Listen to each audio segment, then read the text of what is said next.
بسم اللہ الرحمن الرحیم۔ السلام علیکم ڈیئر اسٹوڈینٹس، لیکچرر پاک اسٹڈیز تسلیم آپ سے مخاطب ہے۔ آج ہمارا 19 آن لائن لیکچر ہے جس میں ہمارا ٹاپک ہے objectives of foreign policy. Last time ہم نے پڑھا تھا definitions of foreign policy and principles of foreign policy of Pakistan. آج ہم بات کریں گے آبجیکٹیوز آف فارن پالیسی کیا ہیں and determinants of foreign policy of Pakistan کیا ہے۔ سب سے پہلے ہم دیکھتے ہیں کہ فارن پالیسی ہے کیا، خارجہ پالیسی کا مطلب کیا ہے، اس کے میننگز کیا ہیں اور خارجہ پالیسی کیا ہوتی ہے۔ ڈیفینیشنز ہم دیکھیں گے۔ Foreign policy is the use of political influence in order to induce other states to exercise their law making power in a manner desired by the state.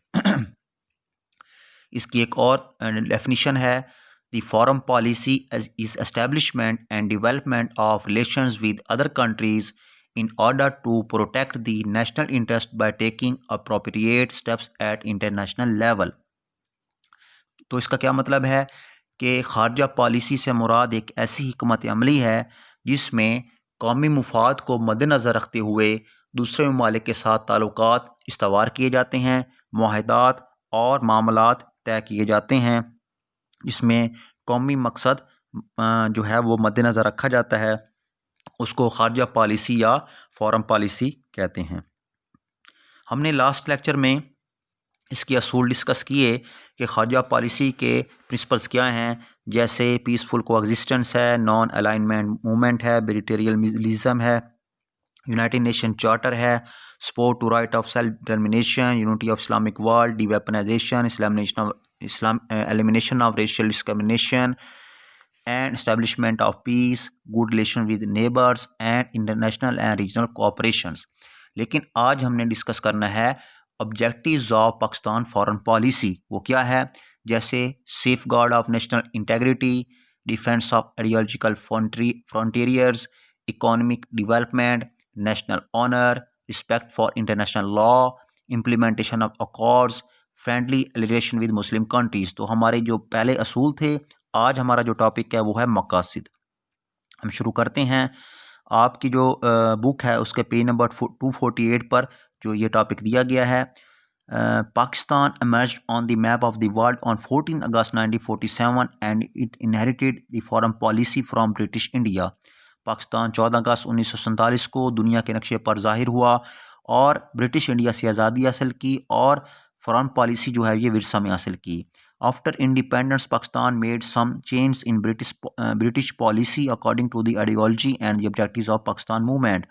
The main objectives of the foreign policy are as like national security, قومی سلامتی۔ پاکستان کی جو مقاصد ہیں foreign policy کی، ان میں سب سے اہم جو پہلا مقصد ہے وہ ہے قومی سلامتی، national integrity, safeguard of national integrity. National security کیا ہے؟ The main objective of foreign policy of Pakistan is its national security اور independence.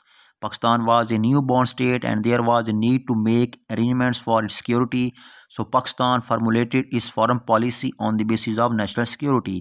It gave due importance to the national security while establishment external relationship with the other countries۔ Pakistan rejects the national integrity and Pakistan respects the national integrity and political independence of other countries and expect from other the same۔ اس کے بعد دوسرے number پر آتا ہے economic development، معاشی ترقی۔ Pakistan is a developing country and inspired for its economic development it needs to establish and maintain cordial relations with those states with whom it can maximize its trade relations or from whom it can obtain maximum economic benefits۔ Pakistan has made changes in its foreign policy knowing in view the new economic trends it has adopted, particularly free trade, free economic policy and policy of privatization۔ اس کے بعد ہے national owner اور protection of ideology. Pakistan ایک نظریاتی ملک ہے، نظریہ کی بنیاد پر حاصل کیا گیا، اور پاکستان کا نظریہ کیا ہے؟ نظریہ اسلام، کہ پاکستان ایک ایسا ملک ہے جس کا مقصد یہ تھا کہ ایک ایسا ملک کی تعمیر کرنا جس میں اسلامی قوانین اور اللہ اور اس کے رسول کے بتائے ہوئے طریقوں کے مطابق زندگی گزاری جا سکے. تو نظریہ کیا ہے پاکستان کا؟ Protection of ideology. یہ بھی آبجیکٹیو ہے فارن پالیسی آف پاکستان کا. Pakistan is an ideological state and its foreign policy is based upon the ideology of Islam. The foreign policy is meant to protect the ideology. The stability of Pakistan is also dependent upon ideology. Pakistan can protect its ideology by developing good relationship with Muslim countries. All the constitutions of Pakistan emphasized on establishing good relations with the Muslim countries. Pakistan has also played an important role in the establishment of OIC and ECO. یہ OIC اور ECO کیا ہے؟ OIC ایک ادارہ ہے، ایک تنظیم ہے جو کہ 1969 میں بنائی گئی ہے، اور اس ایبریویشن کیا ہے اس کا؟ Organisation of the Islamic cooperation. اور تمام اسلامی ممالک اس کے ممبر ہیں جو کہ 57 ہیں، اور اس کا مقصد کیا ہے کہ تمام اسلامی ممالک کے درمیان اتحاد پیدا کرنا اور معاشی مدد کرنا. اس کے علاوہ جو دوسری جماعت ہے ECO کا ایبریویشن کیا ہے؟ اکنامیکل کوآپریشن آرگنائزیشن، اور یہ جماعت 1985 میں بنائی گئی ہے. 1985 میں یہ جماعت بنائی گئی تھی، یہ تنظیم، یہ ادارہ، اور اس کے ممبر ممالک کی تعداد تقریباً 10 ہے، جو کہ ترکی، Azerbaijan, Turkmenistan, Uzbekistan, Kyrgyzstan, Tajikistan, Afghanistan, Pakistan اور ایران ہیں. تو یہ ان تمام کے ساتھ پاکستان کا لنک ہے، کیونکہ پاکستان کی جو خارجہ پالیسی ہے اس میں تمام مسلم کنٹریز کے ساتھ تعلقات استوار رکھنا اس کا مقصد ہے. اچھا، اور بھی مقاصد ہیں پاکستان کی خارجہ پالیسی کے، جیسے implementation of accords, friendly relation with Muslim countries وغیرہ. اس کے ساتھ ہیں determinants of the foreign policy of Pakistan, یعنی پاکستان کی خارجہ پالیسی کے مزید عناصر کیا ہیں. تو خارجہ پالیسی کے جو determinants of Pakistan foreign policy وہ تقریباً 3 ہیں، جیسے administrative troika, ministry of foreign affair, اس کے علاوہ 3rd ہے انٹیلیجنس ایجنسیز، 4th ہے political parties and pressure group, اور 5th ہے پارلیمنٹ. ٹھیک ہے، تو یہ 5 جو ہیں یہ ڈٹرمیننٹس آف پاکستان فارن پالیسی ہیں. یہ آپ کا شارٹ کوشچن بن سکتا ہے، تو ہم سٹیپ بائی سٹیپ سب کو ڈسکس کرتے ہیں. سب سے پہلے ہے ایڈمنسٹریٹو ٹرائکا. ایڈمنسٹریٹو ٹرائکا کیا ہوتا ہے؟ ٹرائکا جو ہے یہ لفظ کیا ہے؟ Administrative troika comprises the president of Pakistan, prime minister and chief of army staff. سب سے پہلے ہم دیکھیں کہ لفظ ٹرائکا کیا ہے. ٹرائکا دراصل یہ ایک رشین ورڈ سے نکلا ہے، جس کا معنی ہے ایک ایسی بیل گاڑی جس کو ایسی بگی یا ایسی گاڑی جس کو 3 بیل یا 3 گھوڑے جو ہیں وہ چلا رہے ہوں. تو یہ دراصل ایک ایسا ادارہ ہے جس میں 3 عہدے جو ہیں وہ انتظامی طور پر اس میں حصہ لیتے ہیں اور اس کو چلاتے ہیں. تو ایڈمنسٹریٹو ٹرائکا کا لفظی مطلب ہے انتظامی تکون، اور اس انتظامی تکون میں 3 جو ہیں وہ پارٹنر ہوتے ہیں. 1st ہے پریزیڈنٹ، 2nd ہے پرائم منسٹر، اور 3rd ہے چیف آف آرمی اسٹاف. تو اس طرح administrative troika comprises the President of Pakistan, the Prime Minister and Chief of Army Staff. It plays very important role in formulating foreign policy. It can approve or disapprove the foreign policy of Pakistan or can make any change in it. However, it is very difficult to deviate from the previous foreign communiques made by Troika. اس کے بعد ہے Ministry of Foreign Affairs. The Ministry of Foreign Affairs can play a very important role in formulating the foreign policy. It comprises the specialists and experts of foreign policy and bureaucrats of high level. Bureaucrats کیا ہوتے ہیں؟ Bureaucrats کو افسر شاہی یا نوکر شاہی کہا جاتا ہے، یعنی یہ پرماننٹ امپلائیز ہوتے ہیں گریڈ 17 ٹو آنورڈ 21 22 گریڈ کے، جیسے secretary, chief secretary, additional secretary, joint secretary, DPO، DCO، commissioner, assistant commissioner. یہ سارے کیا ہیں؟ یہ سارے افسر شاہی ہیں. تو ان کو بیوروکریٹس کہا جاتا ہے یا افسر شاہی کہا جاتا ہے.